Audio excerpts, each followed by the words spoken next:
There's a black and white photo that turns up in old county extension newsletters every so often. A front lawn thick enough to hide a boot, taken during a summer when half the yards on the street had already gone straw-colored. No fertilizer truck ever pulled up to that house. Whoever kept that lawn green was working out of a kitchen, a chicken coop, and a rain barrel, and if you're pouring $40 of bagged fertilizer onto a lawn that still browns out by July, it's worth asking what that person knew that got lost somewhere between their generation and yours. Here's the problem, plainly. The average lawn in this country gets fed 4 times a year out of a bag with a barcode on it, watered on a timer, and it still patches up, still yellows at the edges, still needs a second bag by August. The industry's answer to a struggling lawn is always the same. More product, a different formula, a subscription plan.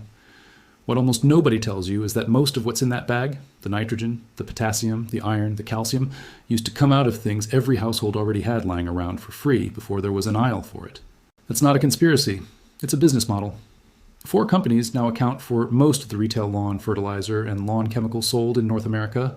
Scott's Miracle-Gro, Bayer, which folded in Monsanto's agricultural business in 2018, Nutrien, and a cluster of smaller labels under them. Scott's built its modern identity in the mid-20th century by selling the idea that a uniform, weed-free lawn was a mark of a well-kept home, and a bag of proprietary granules was how you got there. That's a real and well-documented shift in how Americans thought about their yards. It didn't happen because the old methods stopped working. It happened because a bag you have to keep buying is a better business than a barrel you fill for free. The clover story is the clearest example, and it's not folklore. It's in the turfgrass literature. Before the 1950s, white Dutch clover was a standard ingredient in lawn seed mixes sold across the country, not a weed pulled out of one. Clover is a legume. It hosts bacteria in its roots that pull nitrogen straight out of the air and fix it into the soil, feeding the grass around it without anyone spreading a bag. Then, in 1945, the first selective broadleaf herbicide hit the market, a wartime-derived chemical that killed clover and dandelions but left grass alone. Within about a decade, clover had quietly disappeared from most commercial seed blends, and the industry that sold the herbicide had also, without much fanfare, redefined what counted as a weed. You can still buy clover seed today, just not usually in the lawn aisle. The rest of the old kitchen and barn feeding system runs on the same logic, and none of it requires you to believe anyone was hiding it from you on purpose. Just that nobody was going to print it on the back of a bag they were trying to sell you. Start with what falls out of the sky. Rainwater carries dissolved nitrogen that lightning strips out of the atmosphere on its way down, and it lands at a pH grass is built to use. A rain barrel under one downspout can carry a front lawn through a good part of a dry stretch on water and nitrogen that cost nothing. Municipal tap water, by contrast, is chlorinated specifically to kill bacteria, which is good for you and bad for the soil, biology your grass roots depend on to unlock nutrients. Watering with rain or well water instead of straight tap, where that's practical, keeps that underground ecosystem alive instead of quietly sterilizing the top inch of soil every time the sprinkler runs. Then there's what the mower already does. Grass clippings run roughly 3 to 4% nitrogen by weight, plus phosphorus and potassium, and when they're left on the lawn instead of bagged, they break down within days and feed that nitrogen straight back to the roots. Long-running trials at Rutgers, Penn State, and the Rodale Institute's research farm in Kutztown, Pennsylvania, have consistently found that lawns where clippings are returned need meaningfully less applied fertilizer. Rutgers measured turf, holding its color on half the usual nitrogen rate once clippings were left in place, and Penn State's multi-year work put the recycled nitrogen at roughly half of what had been applied as fertilizer in the first place. Bagging your clippings, in other words, means paying to remove the fertilizer your lawn already made, then paying again to replace it. Coffee grounds work on the same principle at a smaller scale. Spent grounds run around 2% nitrogen by weight and break down slowly, feeding the soil microbes that, in turn, feed the grass, closer to a slow-release feeding than a jolt. The trick is thin, a light, even scatter across the lawn, not a pile, which cakes and sheds water instead of soaking in. Most coffee shops will hand over a bucket of used grounds for the asking, since they pay to have the used grounds hauled off anyway. Wood ash and eggshells cover the mineral side. Hardwood ash carries potassium and calcium and is genuinely alkaline, which is useful on the acidic soil, common through much of the eastern half of the country, but only there. If your soil already runs neutral to alkaline, ash pushes the pH too high and yellows the grass instead of greening it. So this is one where a $15 soil test from your county extension office earns its keep before you spread anything.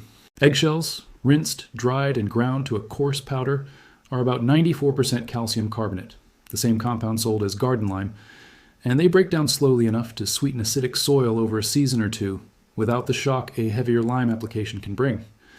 Iron sulfate, meanwhile, is the actual chemistry behind the deep, almost blue-green color lawn services charge a premium for. That color isn't nitrogen. It's iron, and a tablespoon dissolved in a gallon of water sprayed across the lawn will deepen the color within a day or two without pushing the kind of fast growth that means mowing twice a week.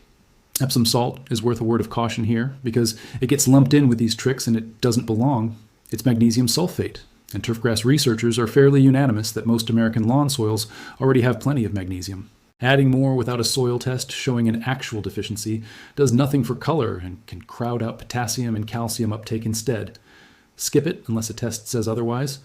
Composted chicken manure and fish scraps are the strongest feeders on this list, and also the ones most likely to go wrong if you rush them.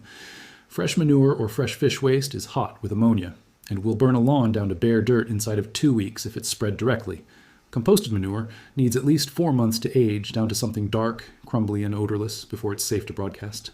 Fish scraps buried a foot deep or fermented a few weeks in a bucket of water and strained into a watering can deliver a strong foliar feed with a smell that's unpleasant for about 3 days and gone by the 4th.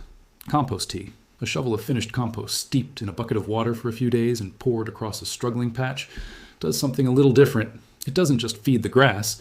It reintroduces the fungi and bacteria that make nutrients available to the roots in the first place, a practice that USDA's Agricultural Research Service and several land-grant universities have studied since the late 1970s. None of this requires you to distrust the entire lawn care industry. Bagged fertilizer isn't fake, and it isn't a scam. It's a convenient, standardized version of a system your grandparents ran out of a barn in a rain barrel, priced for the convenience.